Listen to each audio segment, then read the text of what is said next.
Welcome to Knosys. In this tutorial, we will be discussing how to create a Data Mart using the Knosys ETL tool. To begin, log into the Knosys application. On the Story dashboard, click on the profile name and then select the ETL Data Tool option in the dropdown. We will now be presented with the ETL Control Panel page. On the upper right of this page, we are provided with an at-a-glance menu displaying how many existing connectors, data marts, users, and stories exist for this account. There are also 3 icon buttons in the middle of the page. To begin creating a data mart, we will click the Build button or the large green icon located on the bottom center of the screen. We are now presented with the Data Mart page. Data marts allow you to create and manage subsets of your data, making it more relevant to the needs of specific groups such as sales, finance, or marketing, and automatically transforming it to a format that will be most effective with complex queries. Once a data mart has been set up, Knosys will be able to provide insight into the data immediately through reporting, visualizations, and stories. All the existing data marts are presented here in a list that details the status, name, author, refresh, and created date of when a data mart was created. Please note that the data marts listed in this view will vary from what you will see in your account. To continue with this example, we will create a new data mart. To do this, we will press the Add button on the top right of the Data Mart screen. We are now presented with the Add Data Mart page. On this page, we are shown a series of setup boxes that will need to be reviewed and completed in order to create a data mart. For this example, we will continue to use a connector that we made in a prior video called How to Create a Connector, which was made using a CSV, a common separated value file. To see this video, click on the upper right of this screen.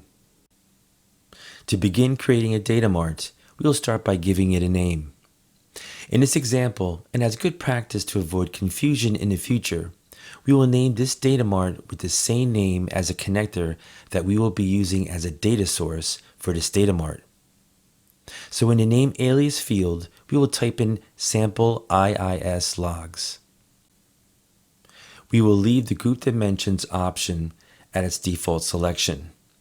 More about this setting is explained under our Knosys ETL settings video. Next, we will move on to the data sources block. Here we can select one or more sources of data to construct a data set used for reporting later in Knosys. To continue, we will click the Add Modify button to select our connector. We are now presented with the Select Connectors window. In this window, we are shown all the connectors that are available. If this list is exhaustive, we can shorten it by clicking on a database file and data mart filters located to the left of the list. They can be toggled on and off by clicking on them. For this example, we are going to use the connector named sample IIS logs, which is identified as a file. Once we click on the sample IIS logs file, a checkbox will appear in the data source column indicating whether or not we wish to use the entire file. We will keep that box checked and click Apply to continue. As a result, a box listing all the fields that are included in the sample IIS logs will appear. We can either pick and choose which fields we would like to use in the data mart or click the included checkbox to select them all. For this example, we will select the included checkbox up above to add all the fields from this connector to the data mart. We can now scroll down to the next section named Relationships. If a data mart is composed of more than one data source, then the relationships between each data source will need to be defined here in order to explain how the data is related.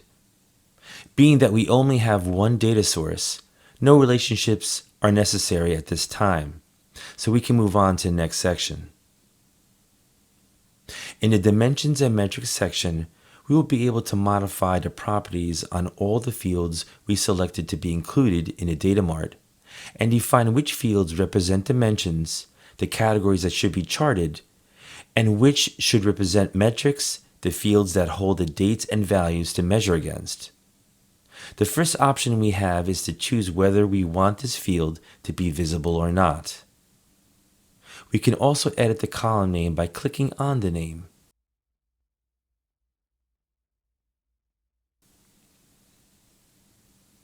In the type column, we can define whether this field is a dimension or metric, or a specific metric type such as date. If the field is a date or metric, you can also define whether the field should be used as a default date or default metric by the Data Mart. Only one field at a time can be defined as the default. It is recommended to have at least one field marked as a date to allow users to limit data to a specific time period. The next column, called Function, is for use by those fields declared metric. It allows you to select the default function type used to calculate the measurement, such as sum, average, count. Default is sum, which will add up all the values and report on a total. Average will add up all the values and then divide by the number of records before reporting it. And count will report on the number of records only. Every new Data Mart is automatically supplied with a metric field that uses the count function type, called volume. One metric being assigned a count function type is all you should need if you want to measure by counts. In the next column, you can modify the data type of the field, which sets whether to treat the values in this field as numbers, dates, or strings. By default, the data type will use the same data type inherited from the data source or connector it comes from, but there will be cases where you wish to override it. In order for the field to be declared a metric, the data type on the field must be a number, decimal, or date.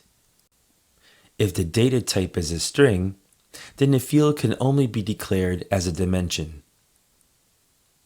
The information icon next to the field settings can be used to display additional information related to this field, including which data source or connector the field comes from, what the name of this field is under that source, and statistics about the types of values detected under this field.